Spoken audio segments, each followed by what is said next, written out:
तो first question क्या बोलता है देखते हैं, ठीक है। फर्स्ट क्वेश्चन क्या बोल रहा है, why is diffusion insufficient to meet the oxygen requirement of multicellular organism, ठीक है। अब पहले तो आपको इतना तो पता है कि हम लोग फूड खाते हैं, ठीक है, और उसका यूज होता है with the help of oxygen, उसको ब्रेक करके उसमें से क्या निकाला जाता है, एटीपी, और उस एनर्जी को हमारी बॉडी यूज करती है, इतना आपको पता है बेसिक। तो अब हमारी बॉडी ये क्या बोल रहा है, डिफ्यूजन क्या है पहले तो, डिफ्यूजन का मतलब है कि अगर कोई चीज सपोज यहाँ पे गैस के पार्टिकल्स ज्यादा है, यहाँ पे गैस ज्यादा है और यहाँ पे गैस कम है, ठीक है, तो डिफ्यूजन का मतलब है जब कहीं पे गैस ज्यादा है और जहां पे वो कम है, वहां से जहां पे ज्यादा है वो कम की तरफ बहने लगती है, यानी फ्लो करती है, तो गैस यहां से यहां पर फ्लो कर जाएगी।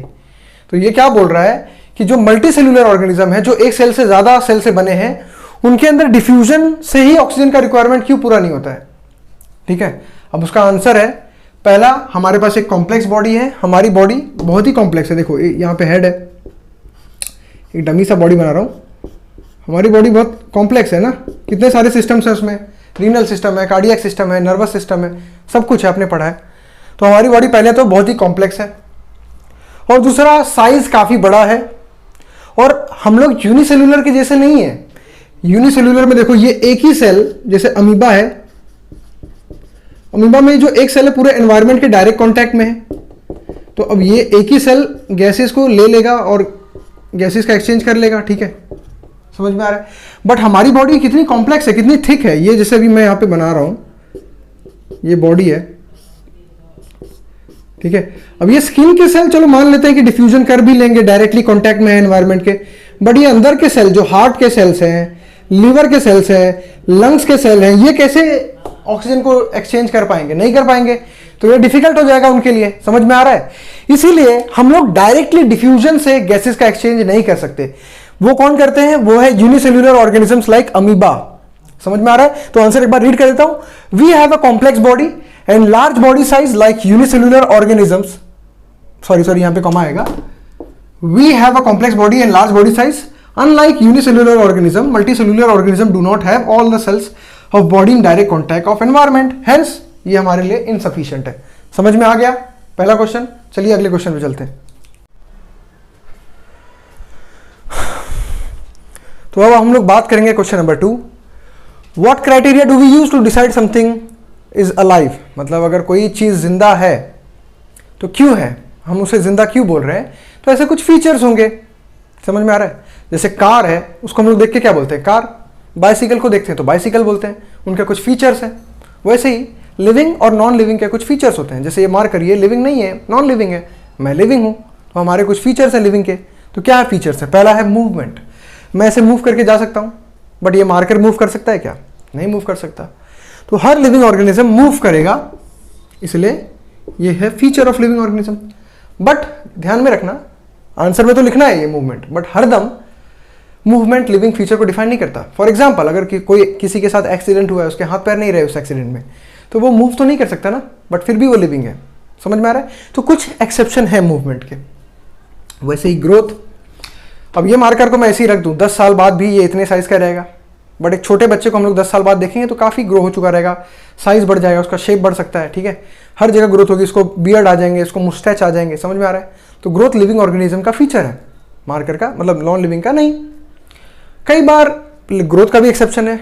फॉर एग्जाम्पल, अब यहाँ पे एक रेत का, समझ लो हम लोग रेगिस्तान में है, मतलब एक छोटा सा पहाड़, रेत का टीला है छोटा सा, हवा आती है, सैंड को अपने साथ लेकर आती है और उसके ऊपर ग्रो, मतलब इसके ऊपर जमा कर देती है।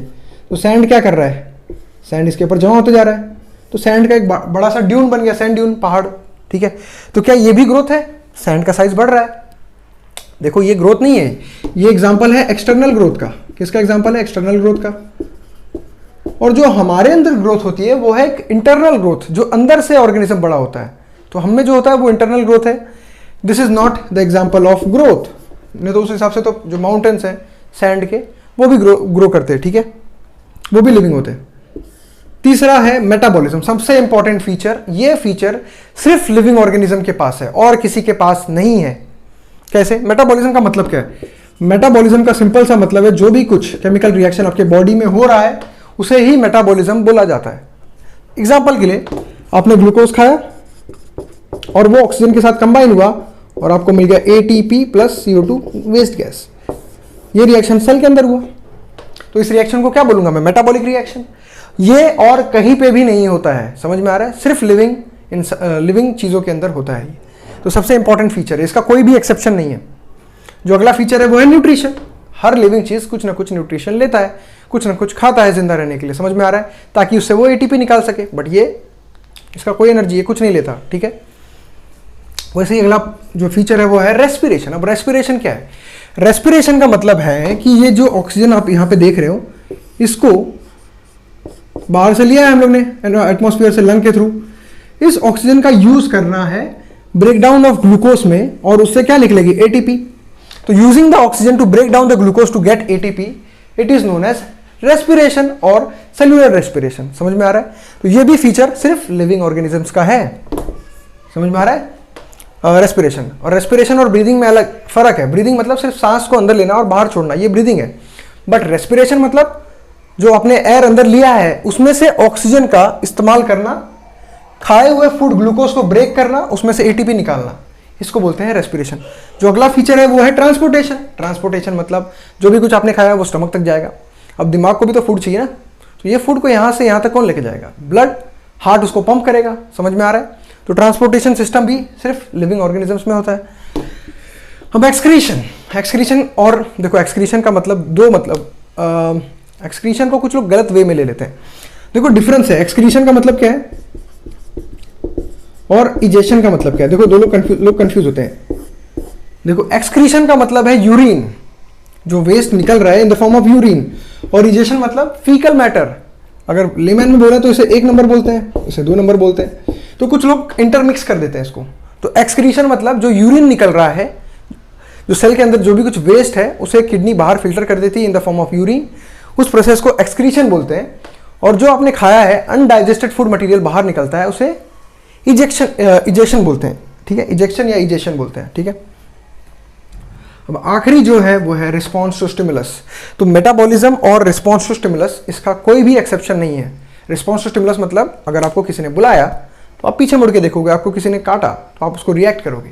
रिस्पॉन्स जितना भी एनवायरनमेंट में है उसको आप स्टिमुलस दोगे। कुछ गर्म छू लिया, हाथ पीछे खींच लोगे, कुछ चुभ गया तो हाथ खींच लोगे। प्लांट लाइट के डायरेक्शन में ग्रो करता है और उसके रूट्स ग्रेविटी के टुवर्ड्स, वाटर के टुवर्ड्स ग्रो करते हैं। तो जितने भी लिविंग ऑर्गेनिज्म है सब रिस्पॉन्स टू स्टिमुलस जरूर करते हैं, ठीक है। तो चलिए अब नेक्स्ट क्वेश्चन की तरफ बढ़ते हैं। तो क्वेश्चन नंबर 3 जो सबसे इजी क्वेश्चन है, इसमें ज्यादा हम लोग डिस्कस नहीं करेंगे। What are outside raw material, हम लोग बाहर से क्या बॉडी के अंदर फीड करते हैं सो दैट हम लोग जिंदा रह पाते हैं, वही पूछा हुआ है। तो बेसिकली हम लोग क्या लेते हैं? ऑक्सीजन लेते हैं, फूड लेते हैं, वाटर लेते हैं। यही 3 चीज इंपॉर्टेंट है, बस और कुछ नहीं, ठीक है। ये 3 चीज रॉ मटेरियल में आता है जो हम लोग बाहर से लेते हैं। अब ये क्या करते हैं उसको जान लेते हैं। ये जो फूड है अपना, जो भी कुछ हम लोग खाते हैं, रोटी सब्जी बर्गर पिज्जा, जो भी कुछ आप लोग खाते हो, मोस्टली आप लोग को बर्गर पिज्जा पसंद है, ठीक है, क्योंकि वो फास्ट फूड जंक फूड है। तो वो सारा जो फूड मटेरियल है वो किससे बना हुआ है? कार्बन से। इनफैक्ट हमारी बॉडी किससे बनी हुई है? कार्बन से। तो जो भी फूड है वो कार्बन बेस्ड होता है। उस हम लोग फूड को लेके क्या करते हैं? फूड लेते हैं तो हमको एनर्जी आती है टू यूटिलाइज। हम लोग फूड को यूटिलाइज करके क्या करते हैं? एनर्जी निकाल लेते हैं उसमें से। और एनर्जी क्यों चाहिए? कोई भी काम करने के लिए, बोलने के लिए, एक्शंस करने के लिए, चलने के लिए, हर काम करने के लिए एनर्जी चाहिए। और एनर्जी कहां से आती है? फूड से। अब फूड तो खा लिया, बट क्या उसमें से डायरेक्टली एनर्जी निकल जाएगी? नहीं, उसके लिए हमको एक और सब्सटेंस लगेगा जो कि गैस है, दैट इज ऑक्सीजन। हम लोग सांस लेते हैं अंदर, सो ऑक्सीजन अंदर जाता है, जो भी फूड खाया है उसके साथ कंबाइन होता है। जैसे कि मैंने यहां पे लिखा है ग्लूकोज, जो भी हमने खाया वो ग्लूकोज किससे कंबाइन हुआ? ऑक्सीजन से। और इस ऑक्सीजन को ये जो ऑक्सीजन है ग्लूकोज का क्या करेगा? ब्रेक करेगा। ब्रेक करके क्या निकाल देगा? ATP, that is adenosine triphosphate, वही है एनर्जी। उसको हमारी बॉडी यूटिलाइज करेगी और हम लोग काम करेंगे कोई भी। और साथ में गैस निकल जाएगा CO2, जो आप ब्रीथ आउट कर दोगे। अब तीसरा वाटर, बॉडी 70% वाटर से बनी हुई है। सेल भी, जो हमारा सेल है वो भी 70% वाटर से बना हुआ है। वाटर मेजरली इनडायरेक्टली हर फंक्शन में रोल प्ले करता है। अगर वाटर नहीं होगा तो बॉडी डिहाइड्रेशन से आदमी जो है मर जाएगा, ठीक है। सो वाटर मेजरली सारे फंक्शन में हेल्प करती है। फॉर एग्जांपल ट्रांसपोर्टेशन, तुम्हारा ब्लड वाटर से बना हुआ है, ठीक है, मोस्टली वाटर से बना हुआ है। अब वाटर जो उसमें है वो ब्लड को फ्लेक्सिबल बनाता है, ब्लड सारे सब्सटेंस को कैरी करता है हर बॉडी पार्ट तक। अगर ब्लड में वाटर नहीं होगा तो वो ट्रांसपोर्ट नहीं कर पाएगा। यूरिन जो तुम्हारी बॉडी बनाती है, किडनी, यूरिन में क्या होता है, जो वेस्ट टॉक्सिक सब्सटेंस है वो यूरिन में ऐड होता है, यूरिन में मोस्टली वाटर होता है, वो बाहर निकल जाता है। तो वाटर मेजर रोल प्ले करता है बॉडी के मेजर फंक्शंस प्ले करने में, ठीक है।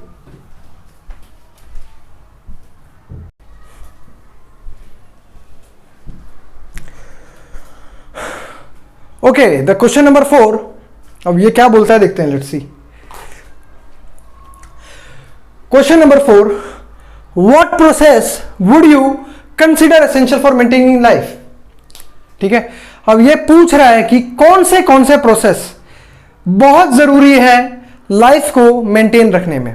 ठीक है, हम लोग ने बहुत कुछ पढ़ा है, ठीक है, बहुत सारे प्रोसेस देखे हम लोग ने, बट उनमें से कुछ 4 बेसिक प्रोसेस इंपॉर्टेंट है। तो पहले तो यहां पे है, फिर इसके बाद हम लोग बाकी ये 2 बात करेंगे। तो पहला प्रोसेस है न्यूट्रिशन। अब न्यूट्रिशन आप सबको पता है, न्यूट्रिशन एक ऐसा प्रोसेस है जिससे हम बाहर से, ठीक है, बाहर से फूड लेते हैं बॉडी के अंदर, सो दैट हम उसको ब्रेक करें और उसमें से एनर्जी निकाल पाए। सो वही लिखा हुआ है, it is a process of transferring source of energy. ठीक है, प्रोसेस ऑफ क्या कर रहे हैं हम लोग इसमें, जो प्रोसेस ऑफ एनर्जी है, process of energy, sorry, it is a process of transferring, बाहर से हम लोग क्या ले रहे हैं, source of energy inside the body. It is a process of transferring source of energy, that is food, from outside of the body. Nutrition हो गया। सेकेंड है रेस्पिरेशन। अब रेस्पिरेशन क्या है, जैसे फूड हम लोग बाहर से ले रहे हैं ना, वैसे ही हम लोग ऑक्सीजन बाहर से ले रहे हैं बॉडी के अंदर। It is a process of acquiring oxygen from outside the body. Is it simple जैसा, इसके जैसा ही है, इनटू द बॉडी। अब ऑक्सीजन तो ले लिया, बट उसका लेके करना क्या है, उसको लेके जो फूड अंदर लिया है उसको ब्रेक करना है, इसी को रेस्पिरेशन बोलते हैं, मैंने बहुत बार समझाया है। It is a process of acquiring oxygen from outside into the body and using it for break down of food source to get energy for cellular need. अब एनर्जी लेके हम लोग करेंगे क्या, जो हमारी बॉडी में सेल है उनके फंक्शन है, उसके लिए हमको क्या लगेंगे, एनर्जी लगेंगे। तो ये आपको एग्जांपल नीचे लिखना है। ग्लूकोज था फूड, इसको ऑक्सीजन लिया, एटीपी निकाला और CO2 गैस बन गई। ये हरदम लिखते रहना है। तो यही एटीपी हम लोग को चाहिए, और ये एटीपी कौन यूज करता है, सेल। सेल क्या करेगा, इसका सेल अपने आप को डुप्लीकेट करेगा डीएनए रेप्लिकेशन में। ठीक है, बॉडी ग्रो करानी है, उसमें भी सेल ग्रो होगा, डिवाइड होगा ना। पुराने सेल डेड हो चुके हैं, पुराने सेल डैमेज हो गए, आपको कुछ स्किन पे लग गया, तो अब उसकी जगह पे नए सेल आएंगे ना, तो नए सेल कैसे आएंगे, नए सेल डिवाइड होंगे, और डिवाइड होने के लिए उनको क्या लगेगा, एनर्जी लगेगा, ऑफ कोर्स एटीपी। तो रेस्पिरेशन और न्यूट्रिशन समझ में आ गया। न्यूट्रिशन में हम लोग फूड सोर्स बाहर से ले रहे हैं बॉडी के अंदर, सो दैट हम लोग को एनर्जी मिले। रेस्पिरेशन में हम लोग ऑक्सीजन बाहर से अंदर ले रहे हैं और उस ऑक्सीजन का यूज करके फूड को ब्रेक कर रहे हैं और उसमें से एनर्जी निकाल रहे हैं। समझा। अब बाकी के 2 प्रोसेस बात कर लेते हैं, क्या है।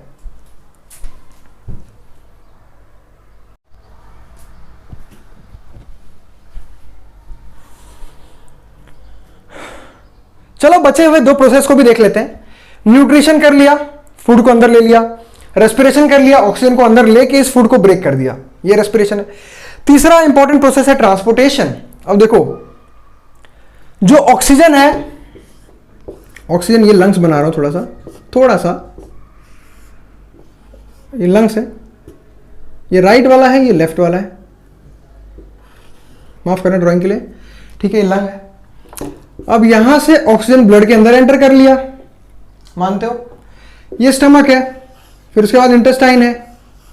तो फूड का पार्टिकल, जो फूड ब्रेक हुआ है, वो कहां से एंटर करेगा, वो इंटेस्टाइन से ब्लड वेसल में एंटर कर लेगा। ठीक है, अब ये जो ऑक्सीजन है और ये जो फूड है यहां पे ब्लड के अंदर, ये फूड तो ब्रेन तक भी जाना चाहिए ना। ब्रेन सबसे इंपॉर्टेंट बॉडी का पार्ट है, ब्रेन। हाँ, ब्रेन तक भी जाना चाहिए। अब ये क्या बना दिया, ब्रेन है ये अपना, ह्यूमन ब्रेन। तो जो मैं बोल रहा हूं कि ऑक्सीजन तुम्हारा लंग्स से ब्लड वेसल में एंटर कर गया, फूड तुम्हारा इंटेस्टाइन से ब्लड वेसल में एंटर कर गया। अब ये जो फूड है, ऑक्सीजन है, इसको बॉडी के हर एक सेल तक पहुंचाना है, तभी तो रेस्पिरेशन का प्रोसेस हो पाएगा। समझ में आ रहा है। तो इसको पहुंचाने का काम कौन करेगा, ब्लड। और उसको, अभी ब्लड है, ब्लड को पंप करना पड़ेगा ऊपर तक, ऊपर के माले तक, यानी ब्रेन तक। ऊपर का माला है ना, तो अगेंस्ट द ग्रेविटी पंप करना पड़ेगा, तो हार्ट उसको पंप करेगा और ब्लड ऑक्सीजन को लंग से ले लेगा और फूड को इंटेस्टाइन से ले लेगा और उसको लेकर ब्लड पहुंच जाएगा ब्रेन तक। फिर ब्रेन को ऑक्सीजन दे देगा, फूड दे देगा। जब ब्रेन के पास ऑक्सीजन भी होगा, फूड भी होगा, यानी ग्लूकोज, तो ब्रेन क्या करेगा, उसमें से एटीपी निकाल लेगा और CO2 छोड़ देगा और उस एटीपी का इस्तेमाल ब्रेन कर लेगा। वैसे ही बॉडी के हर पार्ट यही प्रोसेस कर पाएंगे, बट ये प्रोसेस करने के लिए उन तक ऑक्सीजन और ग्लूकोज कौन पहुंचाएगा? Of course blood. तो it is a process of carrying food and oxygen from one place to another. Oxygen कहां से कहां लेके जाएगा? लंग से rest other body part. Food कहां से लेके जाएगा? ब्लड फ्रॉम इंटेस्टाइन, जहां से फूड ब्रेक हुआ है, वहां से rest of the body part. समझ में आया? तो अब देख लेते हैं एक्सक्रीशन। अब तुम्हारे घर पे तुम सब्जी लाते हो, सब्जी को छीलते हो ना, छीलते हो, काटते हो, जो अच्छा पार्ट है यूज कर लेते हो, जो बचा हुआ पार्ट है उसको फेंक देते हो। वैसे ही हमारी बॉडी इतना सारा फूड खा रही है, उसमें से जो अच्छी चीजें हैं उसे ले लेगी, जो वेस्ट है उसे बाहर फेंक देगी। तो उस प्रोसेस को क्या बोलेंगे? एक्सक्रीशन। देखो एक्सक्रीशन और इजेशन में मैंने डिफरेंस बता दिया है। एक्सक्रीशन का प्रोसेस कहां पे होता है? किडनी में। होता क्या है, चलो यहां पे बना,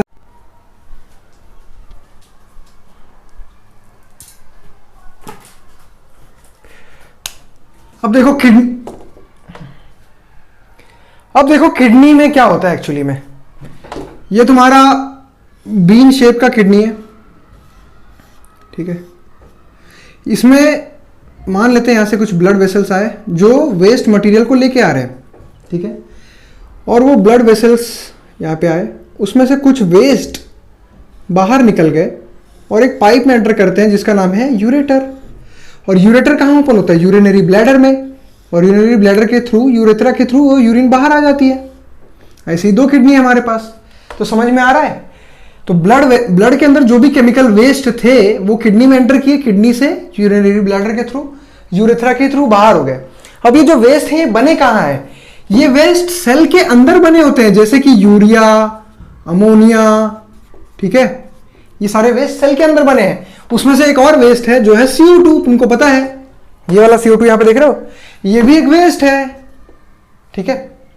तो और इजेशन क्या है? इजेशन में तुम देखते हो कि डाइजेस्टिव सिस्टम है तुम्हारा, स्मॉल इंटेस्टाइन, फिर इसमें से फूड आएगा, कुछ एब्जॉर्ब हो जाएंगे, कुछ एब्जॉर्ब नहीं होगा, वो लास्ट में लार्ज इंटेस्टाइन के थ्रू बाहर निकल जाएगा in the form of faecal matter, ठीक है। मैं डायग्राम उतना क्लियरली नहीं बना रहा, बट समझ रहे हो ना, लार्ज इंटेस्टाइन के थ्रू बाहर निकलेगा फीकल मैटर। 2 नंबर बोलते हैं इसको लेमन भाषा में।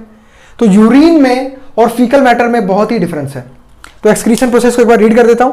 It is a process of removing by products, by products मतलब वही जो वेस्ट है, and waste product from body which are form during energy generation. देखो एनर्जी बना रहे हैं हम लोग, ATP, इस दौरान कुछ वेस्ट बने हैं जैसे कि CO2, ठीक है। इन सब वेस्ट को बाहर निकालने के प्रोसेस को क्या बोलते हैं? एक्सक्रीशन। तो अपने 4 क्वेश्चन हो गए। Let's move to the 5th question.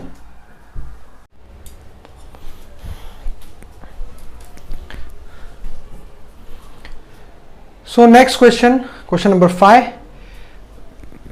What are the difference between autotropic and heterotropic nutrition?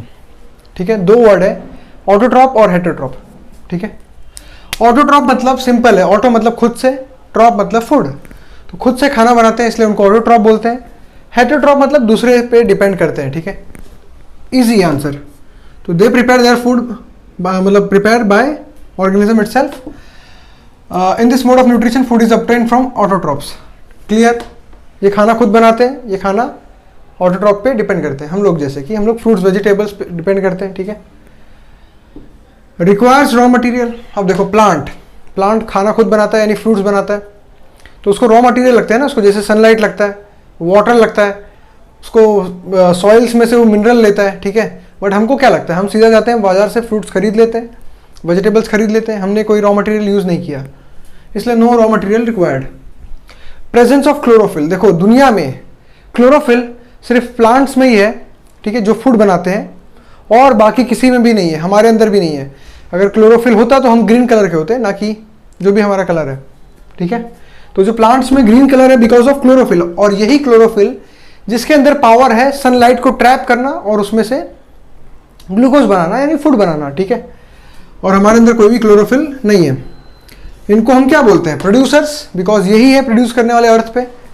और हम क्या है? कंज्यूमर्स यानी जो डिपेंड करते हैं दूसरे पे, जो दूसरे को अपने फूड के लिए यूज करते हैं, तो हम कंज्यूमर्स हैं। इजी आंसर है, ज़्यादा बड़ा नहीं है। क्वेश्चन नंबर 6 पे चलते हैं।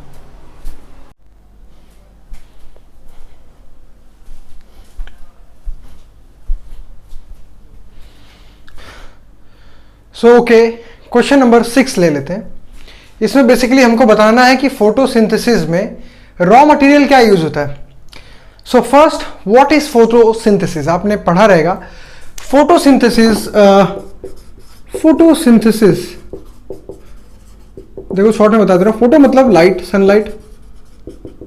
सिंथेसिस मतलब कुछ बनाना, टू मेक। तो फोटोसिंथेसिस में होता क्या आपने पढ़ा रहेगा, it is a process in which light energy is converted into chemical energy. ठीक है, सो क्या है वो प्रोसेस? तो आपने एक इक्वेशन याद किया होगा जिसमें CO2 लिया जाता है, वाटर लिया जाता है, उसमें यूवी और सनलाइट एक्ट करती है, अपने को क्या मिलता है, ग्लूकोज C6H12O6 मिलता है प्लस 6O2 मिलता है। तो प्लांट एक तरह से क्या कर रहा है, हमको ऑक्सीजन दे रहा है, हमको फूड दे रहा है, और हमने जो गैसेस बाहर निकाली है, जो हार्मफुल गैसेस है, CO2 गैस, इसको एक्चुअली फिक्स कर रहा है या फिर एयर को प्योरीफाई कर रहा है।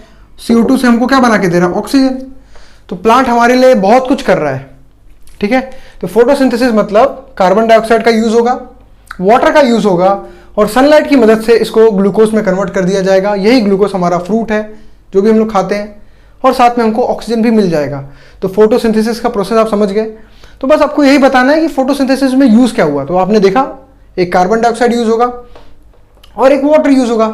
अब देखो, तो वही हमने लिखा है। अब प्लांट्स कार्बन डाइऑक्साइड कैसे लेते हैं? तो बेसिकली आपने पढ़ा होगा लीफ में स्ट्रक्चर होता है स्टोमाटा नाम का।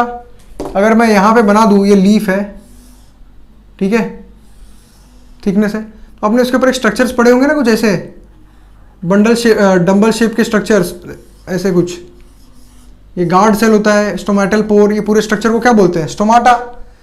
तो जो स्टोमाटा है वही, उसी से अंदर गैसेस जाते हैं, कार्बन डाइऑक्साइड, इसी स्टोमाटा से बाहर गैस आता है ऑक्सीजन। समझ में आ रहा है? तो CO2 जो बाहर एटमॉस्फेयर में प्रेजेंट है, जो हमने एयर को पोल्यूट किया है, CO2 बाहर निकाला है, ये सारे CO2 को प्लांट अपने स्टोमाटा के थ्रू अंदर ले लेगा और इस CO2 को वाटर की मदद से फिक्स कर देगा। अब वाटर कहां से लेगा? तो वाटर प्लांट ऑफकोर्स रूट से लेगा। अब रूट से कैसे लेगा? एक प्रोसेस होता है ऑस्मोसिस। ऑस्मोसिस में वाटर का मूवमेंट होता है, ठीक है, हायर कंसेंट्रेशन से लोअर कंसेंट्रेशन की तरफ। ठीक है, जैसे अब ऑस्मोसिस क्या है वो समझा दे रहा हूं। ऑस्मोसिस मतलब समझो, यहां पे समझो, यहां पे वाटर का मॉलिक्यूल ज्यादा है, यहां पे वाटर ज्यादा है, यहां पे वाटर कम है। ठीक है, तो वाटर कहां से कहां मूव करेगा? यहां से यहां पे।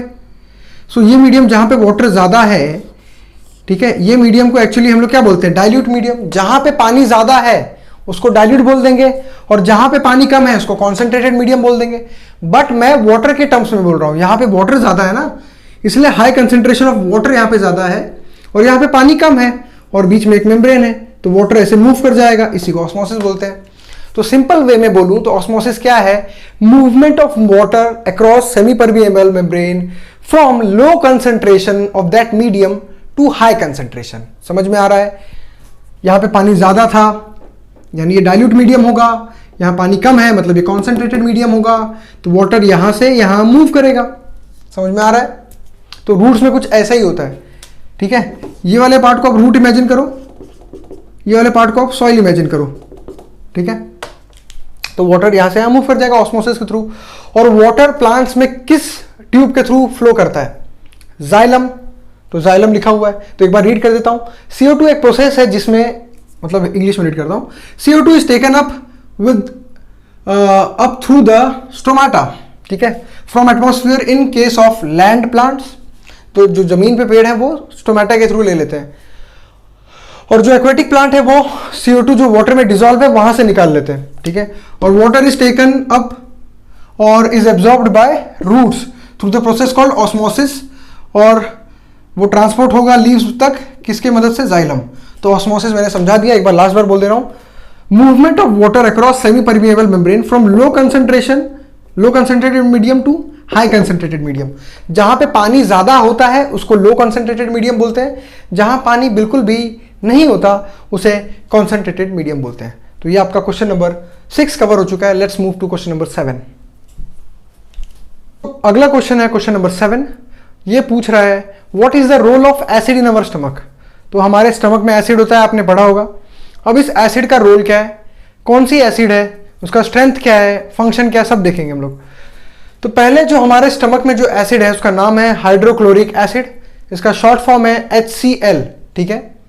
ये हमारे स्टमक के कुछ सेल्स होते हैं, वहां से सीक्रेट होता है। सेल की नाम जानने की जरूरत नहीं है अभी, ठीक है। पेराइटल या ऑक्जेंटिक सेल बोलते हैं उसको, वो आपको भी है नहीं, ठीक है। पेराइटल या फिर ऑक्जेंटिक सेल सिक्रीट्स HCl, ठीक है। और इस एसिड का जो pH होता है ये 1.8 होता है, जैसा कि आपने pH स्केल में पढ़ा होगा। जो 1 की तरफ होता है वो एसिडिक होता है, जो 14 की तरफ होता है वो बेसिक होता है। सो ये 1 के लगभग बहुत क्लोज है ना, ठीक है। और जो 7 पे होता है न्यूट्रल होता है, तो ये 1 के बहुत ही पास है, यानी हाईली कंसंट्रेटेड एसिड है, बोन्स तक को डिसॉल्व कर सकता है ये, इतना इसके अंदर pH होता है, ठीक है।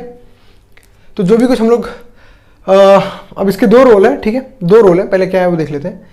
It makes the medium inside the stomach acidic.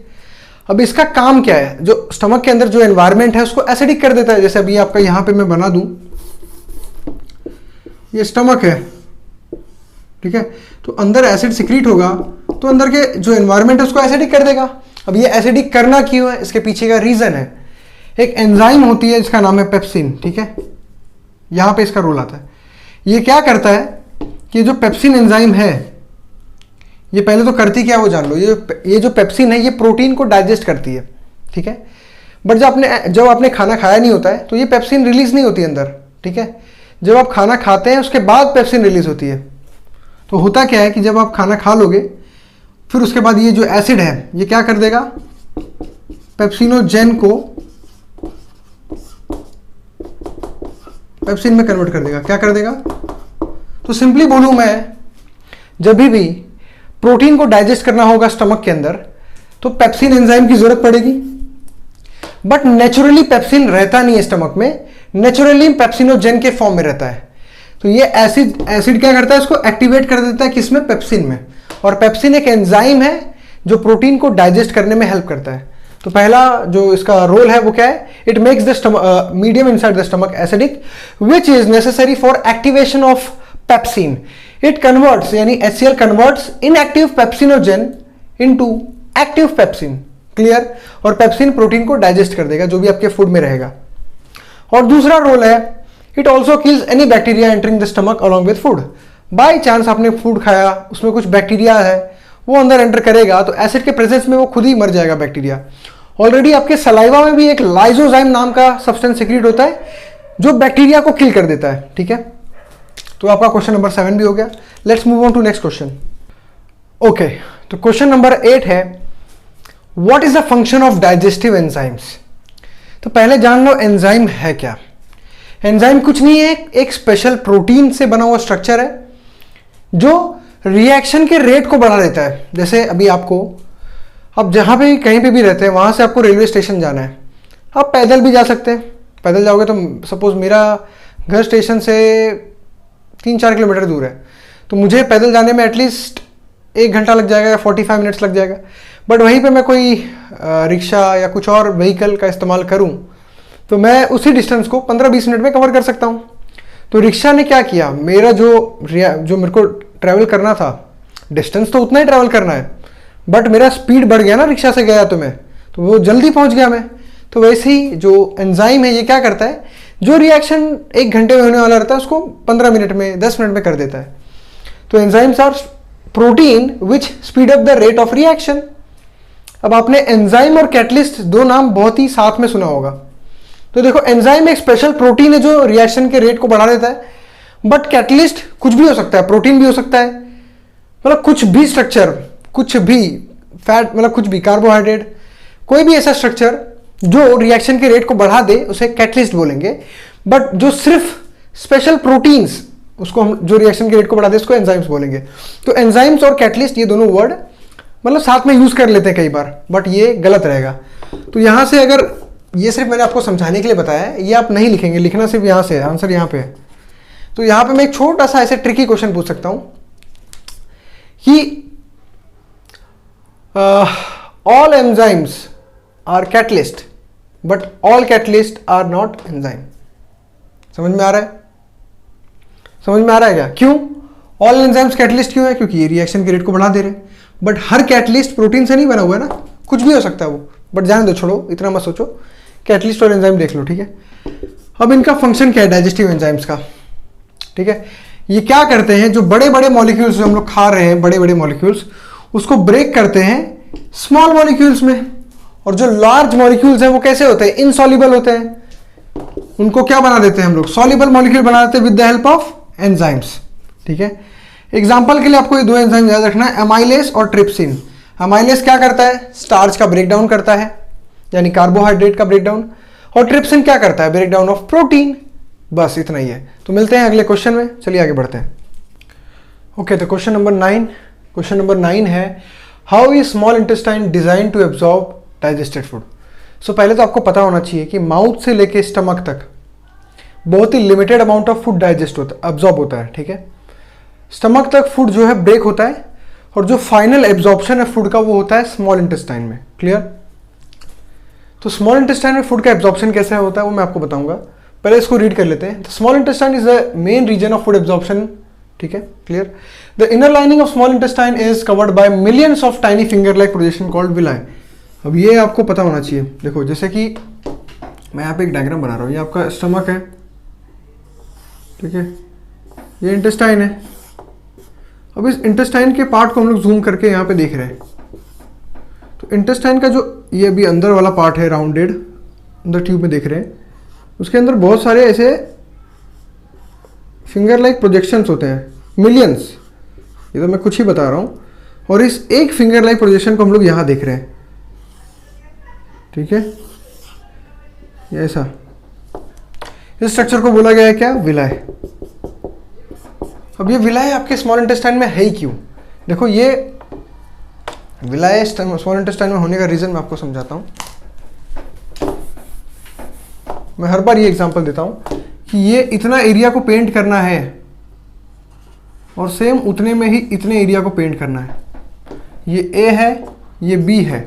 आप मेरे को बताओ कि अगर मुझे ए को पेंट करना है और बी के सरफेस को पेंट करना है, पेंट सबसे ज़्यादा कहाँ करना पड़ेगा, ऑफ कोर्स बी में करना पड़ेगा, क्योंकि उसका सरफेस एरिया ज़्यादा है, सरफेस एरिया ज़्यादा है इसलिए पेंट ज़्यादा लगेगा। वैसे ही जब सरफेस एरिया बढ़ जाएगा तो फूड क्या होगा, ज़्यादा एब्जॉर्ब हो पाएगा। समझ में आ रहा है, एक साथ ज़्यादा फूड एब्जॉर्ब हो पाएगा। इस स्ट्रक्चर को हम लोग विलाय बोलते हैं। इसके अंदर होता है ब्लड वेसल्स और फैट्स को डाइजेस्ट करने के लिए कुछ लिम्फेटिक सिस्टम्स, ठीक है। तो आपका फूड यहाँ रहता है, यहाँ पे रहता है, यहाँ से ब्लड वेसल में एब्जॉर्ब हो जाता है स्मॉल इंटेस्टाइन के विलाय से। और ये जो विलाय है, ये विलाय के ऊपर भी बहुत सारे छोटे छोटे स्ट्रक्चर्स होते हैं, उसको माइक्रो विलाय बोलते हैं। क्या बोलते हैं, माइक्रो विलाय, जो आपके बुक में नहीं दिया है बट आगे आप पढ़ोगे, ठीक है। सो यही है। और the presence of विलाय gives the inner walls of small intestine a very large surface area for the absorption of digested food. समझ में आ गया। स्मॉल इंटेस्टाइन में फिंगर लाइक प्रोजेक्शंस होते हैं, फिंगर जैसे स्ट्रक्चर्स, इनको विलाय बोला गया है, ठीक है। उन विलाय के ऊपर भी कुछ और स्ट्रक्चर्स होते हैं, माइक्रो विलाय बोलते हैं, वहाँ से फूड एब्जॉर्ब हो जाता है। क्लियर।